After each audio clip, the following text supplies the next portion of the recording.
This fall, the world of darkness returns to Xbox for an encore of blood and horror to last year's runaway hit. Interplay Entertainment and High Voltage Software proudly present Hunter, the Reckoning, Redeemer. Based on White Wolf's popular pen and paper game, Hunter, the Reckoning, Redeemer features a gripping new story found only on Xbox. Featuring new monsters, spells, and downloadable content from Xbox Live, gamers everywhere will marvel at this action-packed sequel. And now, we take you behind the scenes to hear from the creators of the game. Welcome to Hunter, the Reckoning, Redeemer, the making of the game. The storyline for Hunter Redeemer takes place approximately 10 years after the first Hunter the Reckoning. The main story focuses on Kaylie, who is now all grown up. She's scarred and she's bitter from her experience in the church from the first game. She's now a hunter herself, and she's noticed that something fishy is going down in Ashcroft with a new company called GameFAQs, which seems to be taking an ever-growing presence about town. And she calls in the hunters from the first game to help her out, solve the mystery, and basically kick some butt. Kaylie is a conglomeration of all the other hunters wrapped into one. Kaylie only exists because the other hunters were there at the moment of her imbuing. They trained her, they brought her up. And basically, Kaylie is not going to be the average kind of person. Kaylie's parents were killed in front of her when she was little. And then from there, her whole life has been turned around. Her whole life has been turned upside down.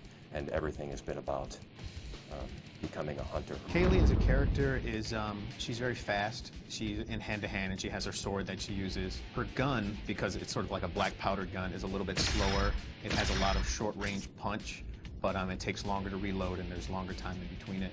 And then she, as far as her stats go, she's kind of balanced. She's a very balanced, interesting character.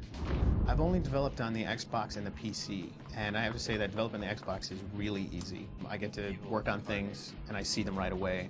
There's not a lot of transition time between it. It pushes a tremendous amount of information. We have so many monsters in our levels. Our levels are huge. I really enjoy working on it and not having as many constraints as some other platforms. Some of the exciting new things in Redeemer, it's got to be the level size alone in one case. Version 1 levels were huge.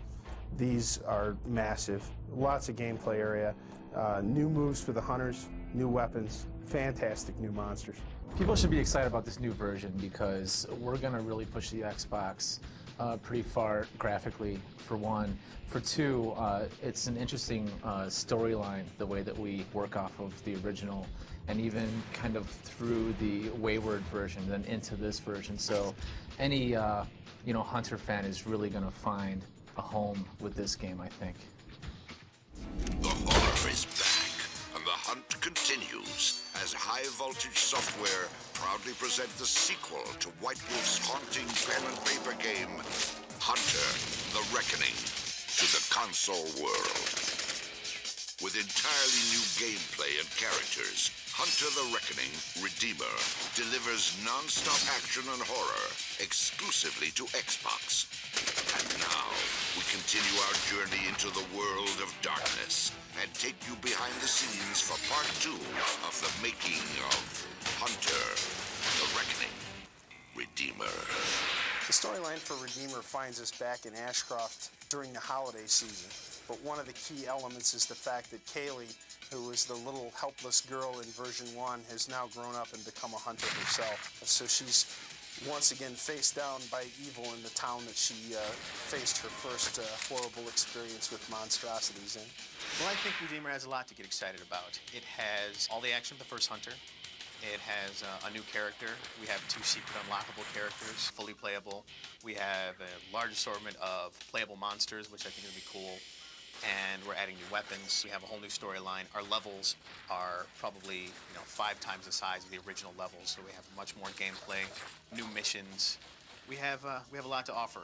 After we shipped version 1, we paid a lot of attention to what gamers had to say about the product. There's been a lot of improvements made based off of that. Camera improvements, new attack sequences for all the hunters, some terrific new monsters. In Hunter Redeemer, instead of using the old advancement system that we had in the first game, we've decided to go with a more intuitive version, where as the player uses abilities, if they use ranged, they'll advance in range. If they use melee a lot, like their axe, and like to hit things, they'll advance in melee. And if they use their edges, they'll gain their new edges faster in that way. And this way, there's no pausing to go to another screen and like placing points. It's all based on how you perform.